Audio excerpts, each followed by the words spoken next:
Assalamualaikum warahmatullahi wabarakatuh. Shalom, Om Swastiastu, Namo Buddhaya, Salam Kebajikan.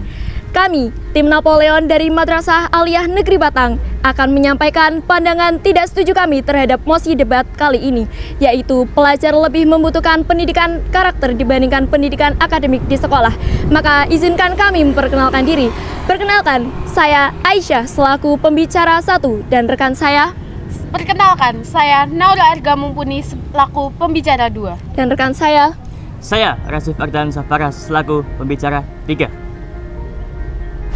Sebagai pembicara pertama dari tim kontra, saya ingin menegaskan kembali bahwa sebenarnya pendidikan akademik jauh lebih penting dibandingkan pendidikan karakter bagi pelajar di sekolah. Mengapa demikian? Karena pendidikan akademik adalah fondasi utama untuk mencetak generasi berkualitas dan memajukan bangsa. Negara-negara maju seperti Jepang, Tiongkok, dan Korea Selatan telah membuktikan bahwa kemajuan dalam bidang teknologi, ekonomi, bahkan kesehatan harus bertumpu pada pendidikan akademik yang kuat.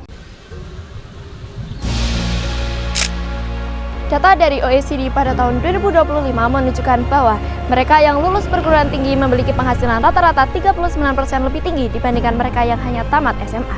Contohnya Papua, mereka memiliki sumber daya alam yang melimpah, namun belum bisa mengelolanya secara optimal. Ini dikarenakan mereka ketertinggalan dalam pendidikan akademik. Badan Pusat Statistik Papua pada tahun 2024 mencatat bahwa hanya ada 8,8% penduduk Papua yang mengenyam pendidikan tinggi, jauh di bawah rata-rata nasional yaitu 17,6%. Maka, kita dapat menyimpulkan bahwa kebutuhan pendidikan akademik bukan hanya untuk diri sendiri, tetapi juga untuk kebutuhan strategis bangsa. Dalam kurikulum Indonesia, pendidikan akademik tidak pernah berdiri sendiri. Pelajaran seperti sejarah, biologi, bahkan matematika juga mengandung nilai moral, etika kerja, dan rasa tanggung jawab. Hal ini dilandasi dengan Undang-Undang Nomor 12 Tahun 2012 yang menegaskan bahwa tujuan pendidikan tinggi ialah melahirkan lulusan yang menguasai ilmu pengetahuan dan teknologi demi daya saing bangsa. Justru karakter tanpa dilandasi dengan pendidikan akademik akan sangat membahayakan. Seperti yang kita ketahui bahwa banyaknya tokoh pemuka agama yang kita anggap memiliki nilai moral atau etika yang paling tinggi justru terlibat skandal pencabulan seperti kasus WMA di Batang dan AS di Tasikmalaya. Hal ini membuktikan bahwa moral bisa saja diklaim, namun tanpa adanya pendidikan akademik, hal itu justru dengan sangat mudah disalahgunakan.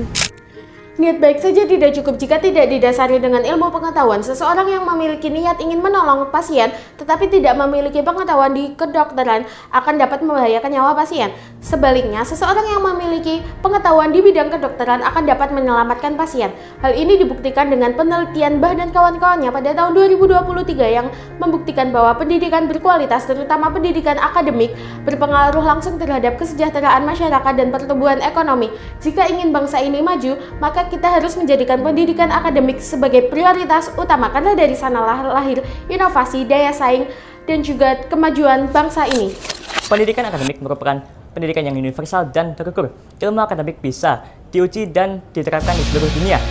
Sedangkan karakter bersifat relatif dan bervariasi antar budaya dan agama.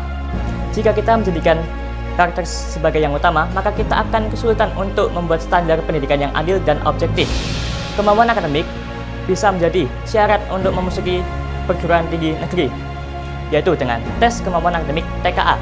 TKA mengukur logika, analisis, dan penguasaan konsep. Tes ini membutuhkan kemampuan berpikir kritis. Bahkan, kebijakan ini muncul karena banyaknya manipulasi nilai rapor. Hal ini menunjukkan bahwa kita membutuhkan urgensi penguatan akademik.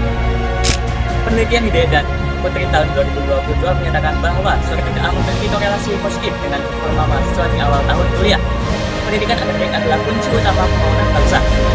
Dengan pendidikan akademik yang unggul, kita dapat mencetak SDM yang mumpuni, menanamkan etika profesional, dan mendorong kemajuan ekonomi. Karakter tanpa akademik tidak mampu menghadapi tantangan global. Cognitive Skill and Economic Growth tahun 2024 menunjukkan bahwa kemampuan akademik siswa mampu memprediksi pertumbuhan ekonomi jangka panjang. Sekian penyampaian argumen dari kami, tim Napoleon Madrasah Aliyah Negeri Batang. Terima kasih. Wassalamualaikum warahmatullahi wabarakatuh.